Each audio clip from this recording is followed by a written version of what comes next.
Hey, it's Tanner Howe, Captain of your Regina Pats, and you're listening to Pats Cast with Chris and Kevin. Moss, backdoor feed. Pickford is robbed by Taylor Tabashnik. Reese Hamilton for Regina. Bank pass off the boards. Fawcett high in the neutral zone over the line. Centering pass, scores! Zach Lansard puts it home. Puck intercepted, sent in front. Connor Beer scores! Wagner, Dirk catch behind the net, walks in front, centered, scores! And Ellis Miette scores his 10th of the season, his first goal in 17 games. Braden Coots whiff it down the left circle area. Centering pass, what a glove save by Tabashnik! Man, oh man, he just robbed Lyndon Barrett. Down low pass, Coots in front, what a save by Tabby! What a block by Bear. Here he comes at center. Connor Bear over the goal line. Spins along the boards. Plays it to Mathis Paul. Centering pass. Lansard. Score! Unbelievable! Wow! This place is going bananas! Zach Lansard, who makes no mistake, tucks it up into the top shelf. Big nut for Regina. Middle point, Reese Hamilton down low. Schultz scores! Maddox Schultz, the new 15-year-old record with his 13th of the season. A power play goal on his 16th birthday. Tabby makes a big save. Rebound! Oh my! A beautiful glove save by Taylor Tabashnik. Unbelievable save by Tabby. When you're on, you're on. Tabashnik out of his net will play it over to Aiden Wagner for Regina. Wagner through neutral ice, a feed for Clausen. On the attack, he shoots, scores! And that is goal number 13 for Cohen Clausen.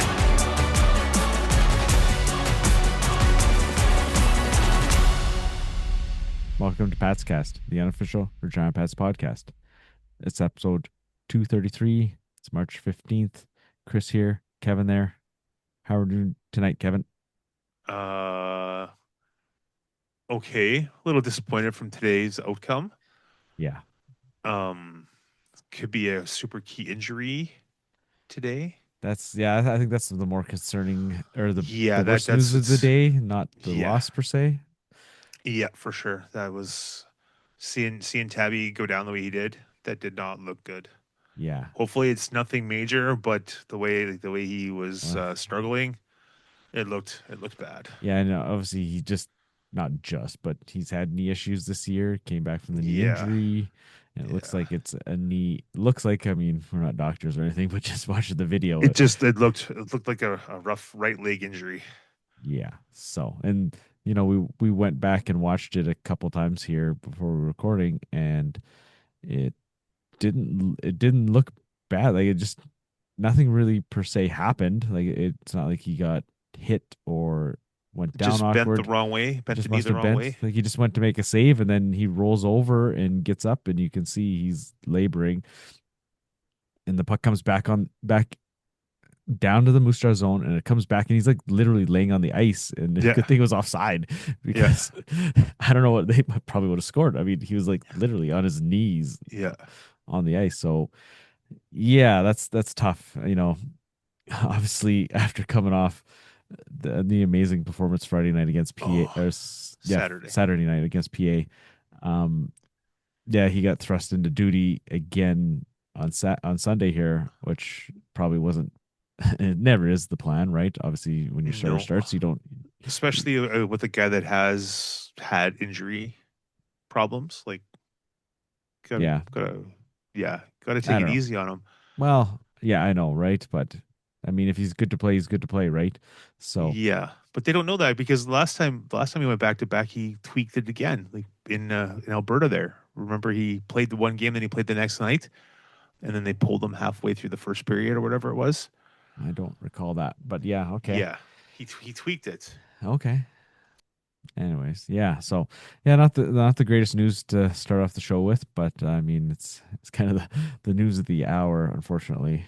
That Saturday night performance. Oof, wow. Unbelievable. Yeah, 100%. So gotta give him props to that. I know it sounded like he was pretty disappointed in the loss, not getting the shutout after the fact, but I mean, that's kind of the heat of the moment, right?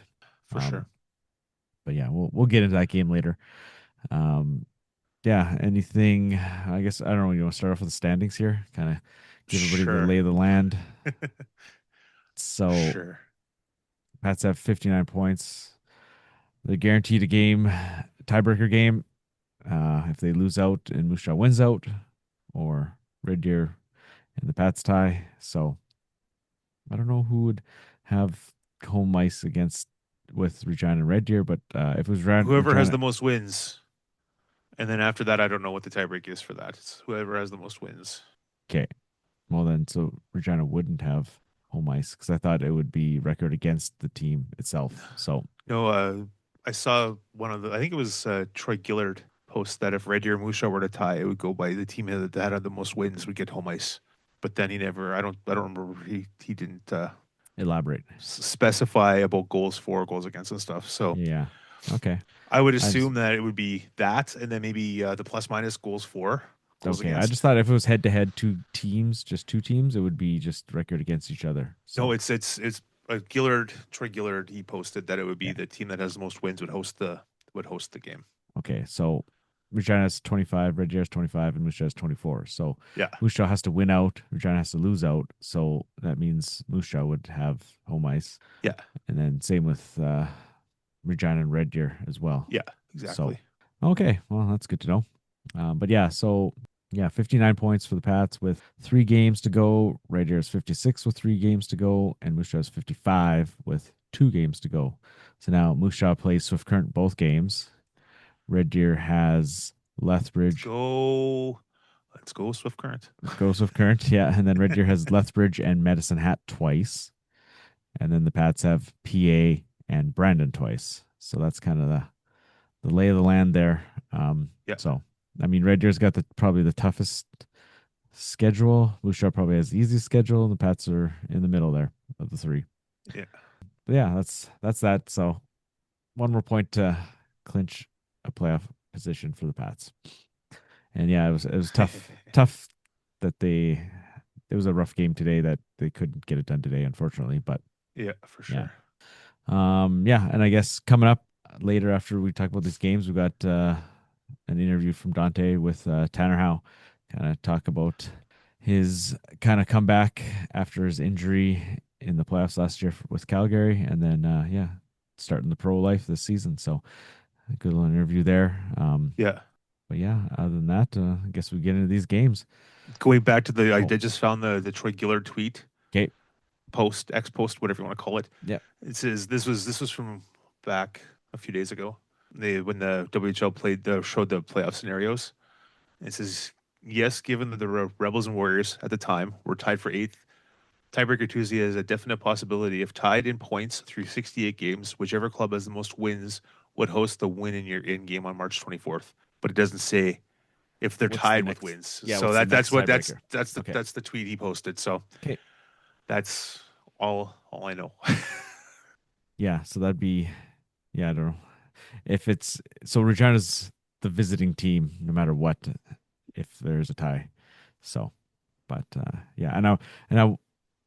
so that'd be interesting. So I assume, so But if there's a 3-way tie, then it goes wins. So whoever has the most wins would get 7th, and then the 8th and 9th would play off, right? So, Yeah. but yeah, all right. I don't think they've ever had a 3-way tie for 7th, 8th, and 9th. Well, I mean, so it's a possibility in all 3 or both conferences because, Portland, Seattle, and Victoria are all tied with 65 points. Yeah.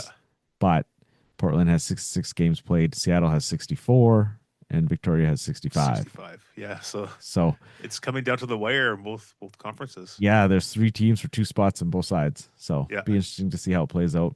Yeah, for sure. But yeah, seating is not all locked in. There's a few kind of juggling acts, notably PA Medicine Hat. Obviously, we're looking at that as a first round matchup for the Pats when they're tied. PA's got an extra game. So they got Regina this week, and then Saskatoon home and home, and then Medicine Hat has the Red Deer home and home. So be interesting to see how that plays out there. And then the West, Everett's wrapped up everything. 55-7, 2-1 for 113 points. See how they do in the playoffs, though. This is their Yeah. MO. Good regular season, but not a great postseason. So see what happens this year. But yeah, anyways, all right. Let's move on to these games. Yeah, Medicine Hat way back on Tuesday. That was a long time ago. I forgot about this game being this week. I know it was like a week ago almost, right? Yeah. But yeah, I know not much to say about this. At least it wasn't 11-2 shellacking. The Pats seemed to play all right again at the start, but then it just kind of went down, not downhill, but just couldn't keep up, right? But like, All right-ish. The Medicine Hat scored twice in the first like 2.5 I know, minutes. right? It was like bam, bam. But again, like kind of like the other game, I thought they played a pretty good first period. Like, but then yeah, just They tried to hang on for dear life. They had 16 yeah, shots in the whole I know, game. right? It's like, Yeah. What they have in the other game, probably about the same, right? Like, yeah, not much more. yeah. So it was kind of interesting right at the end, though. There's a little brouhaha. Ruck got tossed. Liam Ruck got. Oh, they both got tens. Yeah, Ruck and Rollison were going at it, and then so that was, I don't know, it's interesting to see those guys mixing it up there. The skill guys getting into it. But they only combined for 7 points in the game. No big deal. yeah, 7 points in the game. Yeah, that's it, right? So Not that bad. But yeah, that was, yeah, I don't even remember that one that much. But I just remember the first goal, the Wu goal. Like he just like spun and shot it, and it was just kind of maybe caught Tabby by surprise. Yeah. And then yeah, 19 seconds in the game, that was rough. And then I think the first Liam Ruck goal was like a 3-on-1 or something. Yep. And then yeah, I don't know, the other game Over the other Tabby's goal is just, blocker side. yeah. Yeah, and then I mean we weren't expecting much out of this game. We just lost 11-2 to them, so it was a little more respectable. Way better, way better. Yeah, 6 is better than 11 yeah, by far.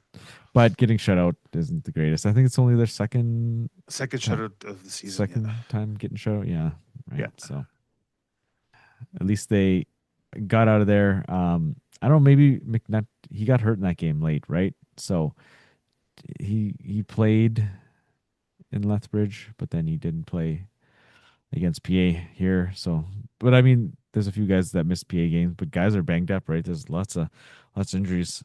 Yeah. I mean, it's the end of the season. All teams are gonna have guys. Everybody's getting hurt now. Right. So 68 games is a long schedule for these guys when they come in playing like 30 games in AAA or whatever. right. So and then yeah, so you go into this Lethbridge game. It's like a game you got to win, right? It's pretty much a must win. Yeah. You can't lose points on in this game, right? And then yeah, so you get the first goal this time. I mean, it was late, but then Lethbridge scores right after, like a minute and a half later. Yeah, it's like, oh, you guys. Which Lanker, he was really good in that second period. I think Lethbridge really had something going, and that was kind of the key. He keeps the game 1-1, and then the Pats break it open in the third period, right? Like, there was a couple 5 minutes there, even like he was kind of all over making the saves and keeping them in it. So that was huge there.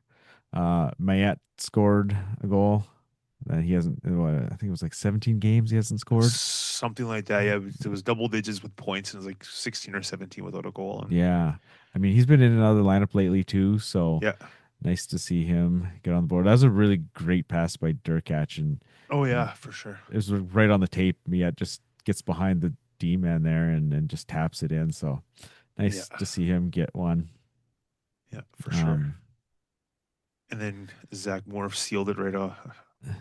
Sealed it with an empty netter there late. So yeah, no, that was a solid game there. Again, not a pretty game either. Same with the last Lethbridge game. It wasn't the prettiest game, but hey, the win is a win. It's 2 points. It's all they needed, the 2 points. Yeah. So that's huge, right? Huge, very, very huge. Yeah, especially when you're going into a PA game here. Like, It's going to be tough. The Pats have played PA pretty decently. Like I said, I'd rather see PA in the playoffs than Medicine Hat. That's for sure. Yes. The Pats did beat PA in December. They had a couple close losses early in the season. I mean, it's not a totally different team, but PA is different. Pats are Yeah. different as well. Exactly. But I don't think we expected a 2-1 shootout loss to PA, No. did we? Well, especially after PA smashed Moose Jaw on Friday, 11 nothing. It's like, yeah. I was worried that there was going to be a bloodbath, but hey, Tabby was up to the task, and oh man, Yeah. Wow. exactly. Wow. I was listening to the pregame show on the way to the game, and Ken Schneider's like, "Oh, hopefully their arms are tired because they scored 11 goals last night." So, but I mean, yeah, maybe they were tired. They had 53 shots. Maybe they couldn't get any juice on any of those shots. And Tabby made some saves, easy saves. Tabby made some pretty good saves. No, he Like, did. It Yeah, he wasn't. did. No, I'm just joking Yeah, around there, I but know. like He made some really good saves. he did. Yeah, there was. He was feeling it for sure. Yeah, I mean that third period, 23 shots. Like The that's Pats more. had 2, and they scored on one of the 2. It's like They didn't get the first shot on goal till under 3 minutes to go, and then they it scored. was around the 17-minute mark, give or take. Yeah, it was. Yeah, it was like 2:50, and then they scored at 2:20 or something. Because the Bronx cheer when Moore got the shot on net. Yeah, so people obviously were dialed, like not dialed in, but they were into the game for for them to actually realize that was the first shot on net, right? Like, Yeah, for sure. Well, because the ice was pretty tilted in the third period, like very Yeah. tilted. It was like all the weight was in the one end, none in the other end. yeah, the ice was pretty fresh the other side. Oh yeah, But yeah, I mean the Lancet goal, like what a goal! Like that's probably the biggest goal since the Pats have been in the playoffs, right? Like yeah. to put PA on the ropes late, like you're up 1-0 against PA. Man, the press box, like it was loud up there. It was when the you crowd. scored, the crowd Yeah. was loud, the press box was loud, everybody was loud. It's like, oh wow. Yeah. Yeah, but then, unfortunately, you shoot for the empty net and you ice it. That's Yeah, right. Like you just and then it's 6-on-5 and guy loses or breaks his stick. The defenseman breaks his stick, and then I don't know if the forwards didn't realize it or what happens, but the forwards seemed pretty locked in with the other guys D-man. and just Yeah, didn't yeah. even turn around. So yeah, right. And then of course the guy without a stick, his man scores right in front of him. So yeah. it's man, yeah, it's just so disappointing, right? Like we had zero expectations of the game, but we're disappointed by a 2-1 shootout loss, right? Exactly. Like, 100%. It's just like, oh man. I know, like they had this game, you get a point. Can't complain about that, but yeah, two were right there, like right there. They did 2 shots in the third period. Get a power play in overtime. They had 4 shots. They had way more chances in overtime than they did in like the second half of the game. Yeah, Pretty like, much. Not even just the power play. They controlled the first part of the overtime, and then they get the penalty or the power play late in overtime. It wasn't a full 2 minutes. They only got a minute 40 or something. Yeah, minute 45. Something Okay, like that. yeah, and then and they had some good looks on the power play though. Like they had it set up. It just they just couldn't score, unfortunately. But Yeah, for sure. that 4-on-3. And then it goes to the shootout. Yeah, and you brought up a good point. Kind of interesting. The Pets didn't shoot first. They let PA shoot first. Yeah, it's weird. Usually the home team shoots first. Yeah, because you have choice. But I mean, we haven't seen very many shootouts, and I mean, Yeah. it is what it is. If you don't score and the other team scores 2, well, then you're screwed either way, right? So Yeah, no matter what. Yeah. Yeah. But yeah, I mean, so to come out with that game with a point is more than we could ask for, I think. more than we expected. More than we expected. There you go. especially after PA, what they did to Moose Jaw on Friday. We thought Yeah. We thought I was worried that it was going to be wasn't- bad. I didn't think it was going to be Medicine Hat bad, but Yeah, like I but said, that's what I was thinking too. I was thinking it was going to be yeah. Or not 5 a goal very loss. even score. Yes. But I mean, But yeah, probably Tabby, man. yeah. Unbelievable. Story of the game, obviously. Oh, Story yeah. of the week. kind of got robbed. He should have been WHL performer of the night. They always pick somebody, but of course the night he deserves it, they don't. They pick Everett just for clinching the Scotty Monroe Trophy, and the 50 whatever wins they got. We said 55. 55. Yeah. So they got it. I was happy didn't get the shout out. Yeah. Yeah, but either way, yeah. So It's close, but it's a so game far. and a performance people won't forget for a while. Yeah, That's for sure. definitely. Yeah. Anything else you got from that game? No, not really. Yeah, it was a good game. A good-ish game. I mean, it was a good performance to watch, right? I mean, it obviously was tilted the other way, but hey, It was very, very tilted. but they Give Shea Rollison some props for taking on Matthias Mann. I was shocked that Rollison didn't get a unsportsmanlike conduct penalty or whatever, because I don't know if they'd agreed to fight or what, but Rollison had his gloves off ready to go, and Mann's kind of like, what? sure, whatever. Puts the guess gloves so. off and then they fight. He was like, it was like 4 or 5 seconds at least. Rollison's waiting for him to fight, and he's just kind of like, okay, well, sure, whatever. Yeah, I guess so. Yeah, he's got a little more reach on him, so Just a little bit. Man's like 6'6", and Rollison's 6'1" ish. yeah, right. But I don't Give him think props. yeah. But I mean, man probably doesn't, probably isn't the fighter type, right? Being Is Rollison forward. the fighter type? That's like his first or second scrap. He's had a couple. I think I think it's 2. Yeah. Okay, so a couple things. Obviously, totally. We should have brought this up earlier, but obviously the Tabby thing is kind of front and center. But the lineup, like obviously guys were out. No McNutt, no Fawcett, no Schultz and Pugh, and they didn't play Pat C's either. So No, they rested them up They rested them. So for Sunday. For Sunday, obviously, right?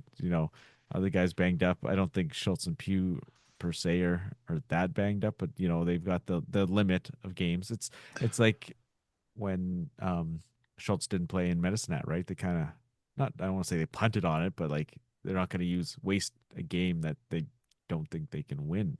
Yeah, exactly. Right, per se. I don't want to say they think. I don't want to say the team thinks that they're not going to win, but you've got a your better opportunity to win is the ones you want them to play. Right. Yeah. Lethbridge, the Moose Jaw game.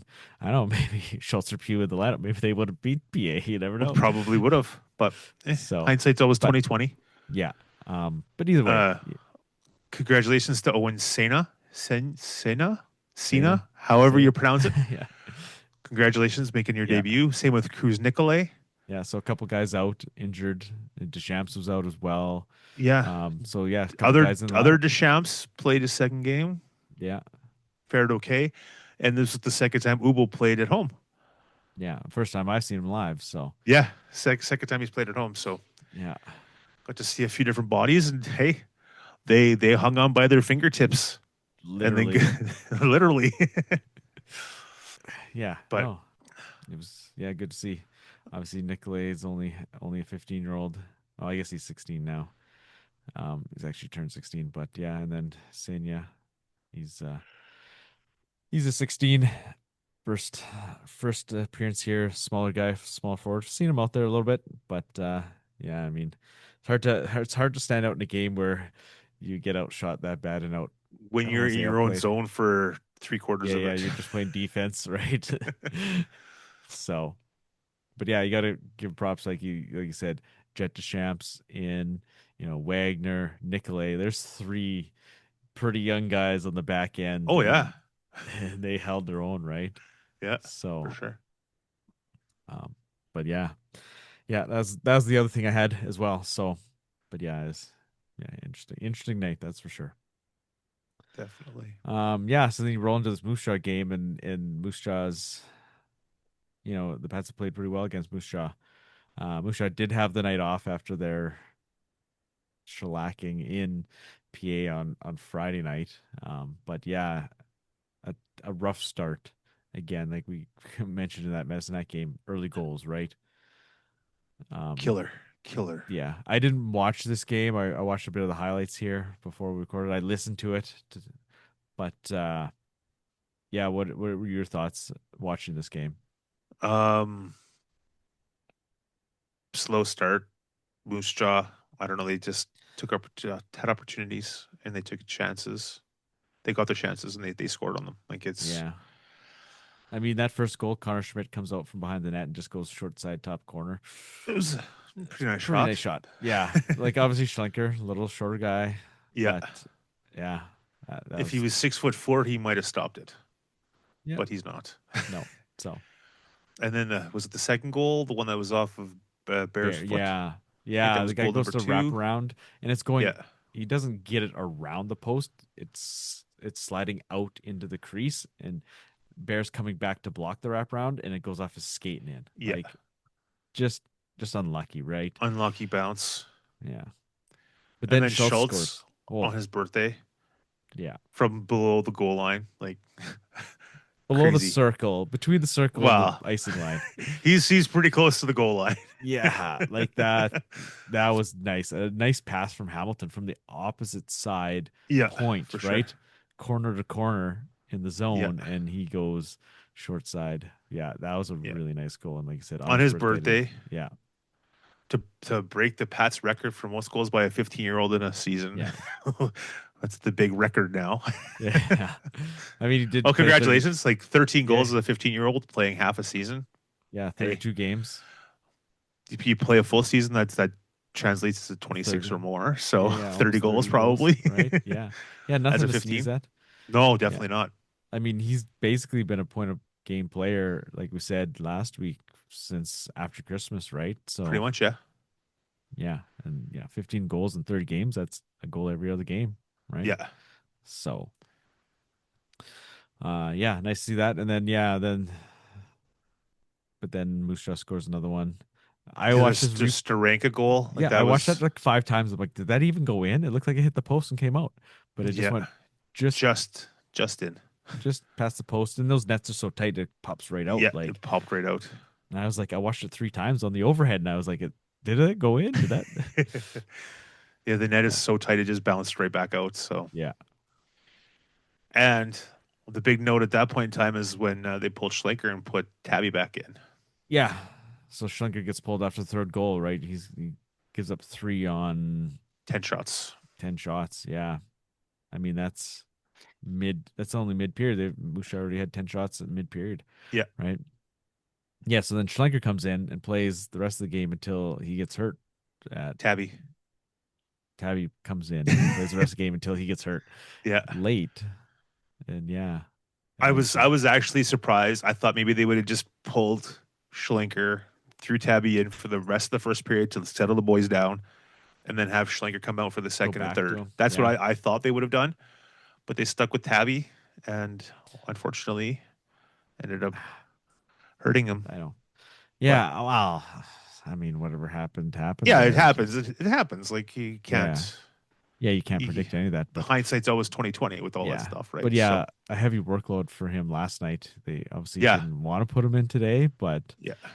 I mean, it's 3-1. You want to win this game, right? You don't want to let it get out of hand. And I mean, it's not on Schlenker at all, right? Like those, No, like you said, those definitely first 2 not. goals, first shot, what a shot, and same with the third goal, and then the second goal's off a defenseman's skate that the puck's going away from the net. Yeah, so for sure. it's And the fourth goal, the Andreessen goal, like the point shot got blocked by a defenseman or a forward in front. Andreessen got the puck, shot it off the shins, and it bounced back to him to his backhand. And Tabby couldn't get set because he was bouncing back and forth trying to figure out where the puck was going. Yeah. And he backhanded underneath him. It's like, oh man. Yeah, right. Yeah. Oh. So yeah, it's just disappointing, able to chance to clinch playoffs and come up a little short. But Yeah. oh well, it is what it is. It was a tough game, obviously Saturday night, right? Coming off that quick turnaround. You're playing at 2:00 after a 7 p.m. Not just 6 p.m. 50 6 some p.m. shot against shootout. Extra long game. extra tough, extra long, right? Yeah. It's always tougher playing on the defensive side of the game on the puck than it is the offensive side. That was a really nice save. I just saw the highlights again, and that was a really nice save by Tabby off the of, glove save. Yeah. Yeah. Like they had a wide open cage basically, and he cut across and That was very Just- nice. Yeah. Yeah. I saw that like on Flash some Twitter. leather. Yeah. Yeah. And it was in the highlight pack there as I watched it. I forgot that was today. I watched a lot of Pat's games this week, and I just forgot that was today's game. Had a lot of Tabby this week too, right? Oh, yeah. He basically played 3 games this week out of the 4. Yeah. Yeah. So, but yeah, so it'd be interesting to see what happens, who gets called up, and Well, yeah. go from there. Hopefully it's nothing serious. It looked bad, but hopefully nothing serious. Hopefully, but yeah, Hopefully, but he did because I'm listening to it, and like I was working away, and I didn't hear anything, and all of a sudden Dante comes back and he says he's getting carried off the ice, and I was like, I text you, I was like, what happened? And you're like, I didn't see anything, and then we go back and watch the game, and yeah, you kind of see him laboring, but then it's TV timeout, and then Yeah. that they go to the ads and stuff, right? And then all of a sudden Schlenker's in, like, so. But like you said, once we watched it, you can kind of see him labor after that one save, and then Yeah. like you said, if you weren't paying that close attention, he was actually down on his knees when they came back into the zone. Yeah. When it was offside. So, and then obviously they go to the ad, so Dante he's not broadcasting a TV timeout. So then he comes back, and he didn't kind of elaborate on what happened. So I was No, like, he didn't at all. So, but yeah, so just hopefully it's okay in the long run here. So, one other thing in the PA game. So PA was wearing their alternate jerseys. Pats were wearing their white alternate jerseys. So Yeah.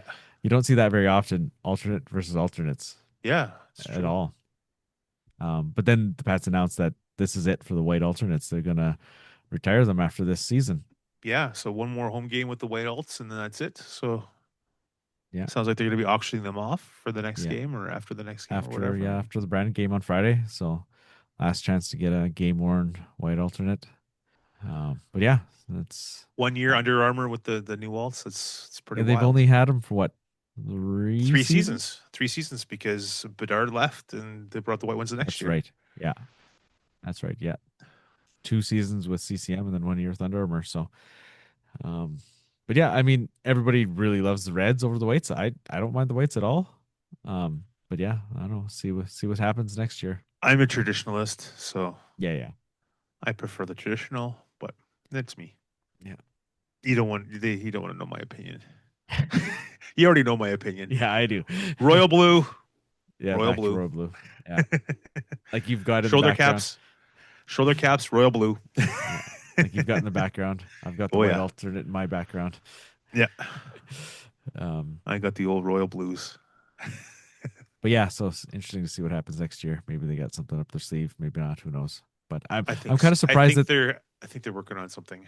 Or I'm kind of surprised that they are able to have 4 jerseys this year, because switching to Under Armour, I don't know if it's just a name change per se, and it's still the same supplier of stuff. I don't know, but they're having some teams haven't even got their jerseys. Yes, so I think it was So- St. John in the queue.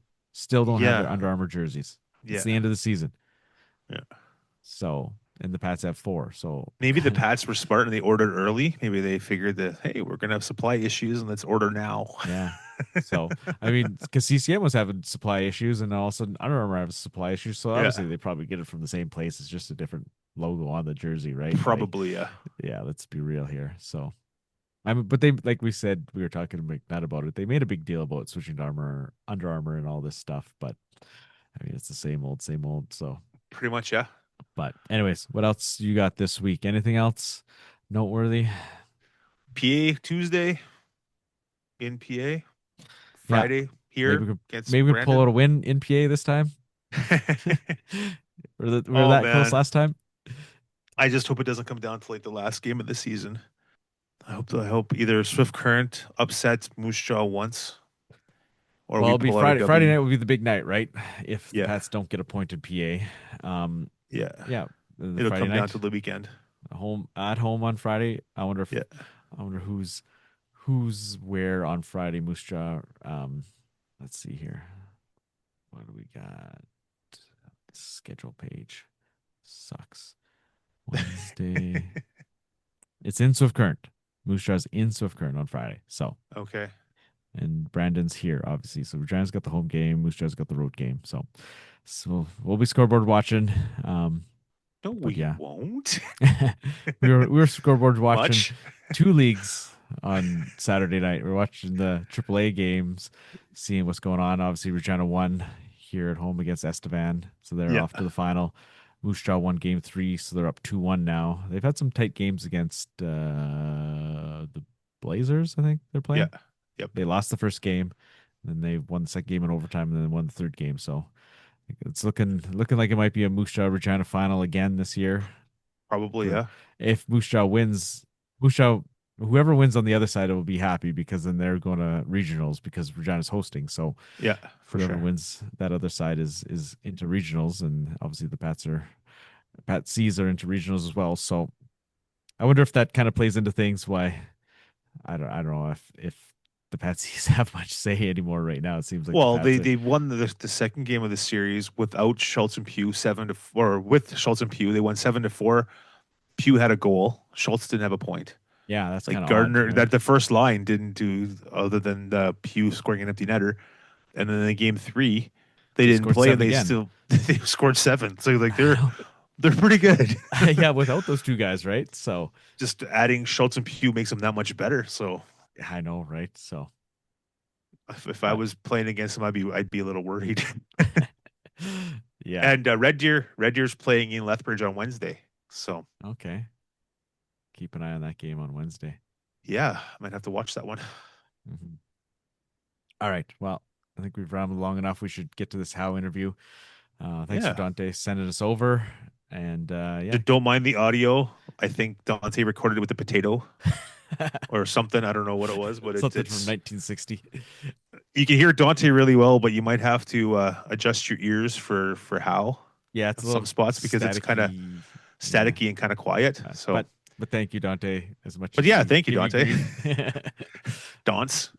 So, Good job, Dance. I'm pleased to be speaking with Regina Pats and Calgary Hitman alumnus Tanner Howe, who is with us on the Leader Post-Second Intermission show. Tanner, obviously, it's kind of cool to hear from you, given that today the Regina Pats are taking on the Calgary Hitman, and that was a team that you actually played for last year, obviously being traded from Regina to Calgary. But you were out for a very long time, got injured in the second round of the playoffs last year, and now you're back playing hockey in the American Hockey League with the Pittsburgh Penguins organization, now 12 games since coming back from injury. What has the last half year been like for you, and how difficult was it to come back from injury? Yeah, it's been a long year. I think it all started at Christmas. Getting traded to Calgary. Leaving Regina, then obviously World Juniors, and then always being on a great team like Calgary was, and then going into playoffs, hoping for a deep run, and then getting injured. No one ever wants to get injured. And it was a long one. It was like you said, 9 months. So it was a long summer of rehabbing, and 70 years here. But it's good to be back and back playing, doing what I love. So. What were some of the things that you had to do to get back from injury, and how important was it to go through the full surgery after you suffered that injury with Calgary? And, what did the Pittsburgh Penguins organization do for you this offseason? I understand that, you spent some time in Pittsburgh trying to rehab. What did the staff do for you in order to get back healthy? Yeah, the staff was amazing. They did everything for me. I was in Pitt for the surgery here by their doctors, and obviously stayed here for a majority of the summer doing rehab with them. And, they're a big part of why my knee feels great now. Like you said, it was a long rehab. The first you can barely walk, so you're learning how to walk and put weight on your leg again, and that's never fun. But after like 4 months, I was back on the ice, so that helped a lot, and kind of motivated me a lot more to keep going, because it's coming. So. What have you learned so far this year from playing pro hockey and being around older players? I look at that Wilkes-Barre-Scranton roster, and there's a good mix of young players and some, really good veteran players as well through the Penguins organization. What are some of the biggest things that you've learned so far this year, Tanner? Yeah, it's a tough league. I think, it's cliche. The guys are bigger, tougher, and faster, and I think that makes it challenging. And I think you just gotta, stick to. For me, I think it's just playing my game, and things will come when I do that. And, that's pretty much all. 5 goals and 8 points in 12 games, so you've been able to contribute offensively while playing your game as well. I know a lot of fans here in Regina were super excited when you scored your first professional goal, especially after a really long setback. What did that moment kind of mean for you? And just take us through that experience, finally getting a goal in the AHL. Yeah, it was, obviously it took a lot of weight off my shoulders. I waited a long time for that one. It was a relief. It was a nice play by our D-man to get the puck through, and luckily just kind of went off my stick and in. And I was super happy, and my teammates were all smiling and having a good time, so it was fun. You've had the opportunity to play alongside players that you obviously have connections with, Gabe Clausen, Atlee Calvert, Owen Pickering, guys that you would have played against here in the Western Hockey League, which I'm sure is really cool to have that familiarity as well. But has there been any veteran players that have kind of helped you along the way and taken you under your wing? Maybe just kind of share a little bit about that. Yeah, we have such a tight group here. I think it's a little bit of a mix of everyone, honestly. We kind of named those guys from the Western League. I actually live with Owen Pickering and Atlee Calvert, so it's nice to be with them. And we're familiar with each other, so it's pretty easy going here. But we have a great group of guys here. It's one of the closest teams I've been on, so that helps a lot. And, as far as the preparation for games and just how everybody goes about their business, what are some of the big adjustments or biggest differences from junior hockey to professional hockey? Yeah, I think it's showing up to the rink and knowing you have a job to do, and that's the biggest thing. Everyone's there, and it's a performance-based work style, so you got to show up and do what you can do, and earn each day, and hopefully try to move up that way. Speaking with Regina Pats alumnus Tanner Howe, Tanner, I know you've been following the WHL pretty closely because your brother Connor is a 16-year-old rookie with a very good Prince Albert Raiders team. How often do you watch your brother play, and what types of feedback do you kind of provide to him throughout his first season like you had a couple years ago with the Pats? Yeah, anytime I'm not playing, I'm watching his game.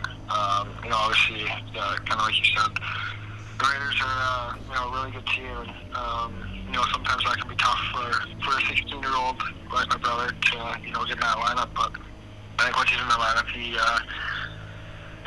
shows he's good enough to play, and he does a really good job. So I'm super happy for him to be on a good team, and I'm hoping they can kind of go win it all. So.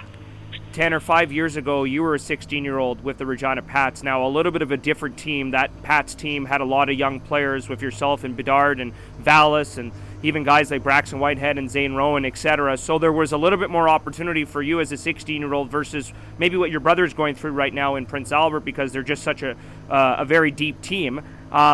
Looking back at your time as a 16-year-old, do you feel that having the opportunity to play on the top line really helped as far as your development looking back 5 years later? Yeah, for sure. I think, you kind of gotta get lucky in that way by going to that, right team.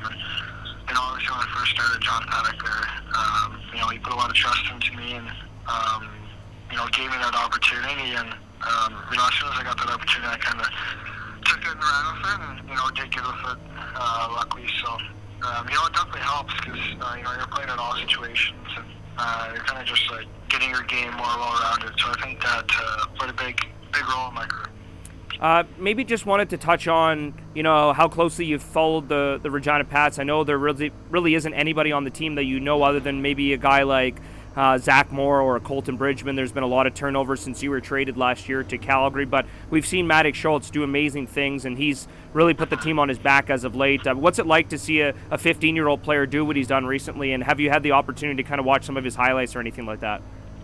It's awesome. Yeah, I honestly tune into a lot of games. I'm really close to my family back. Yep.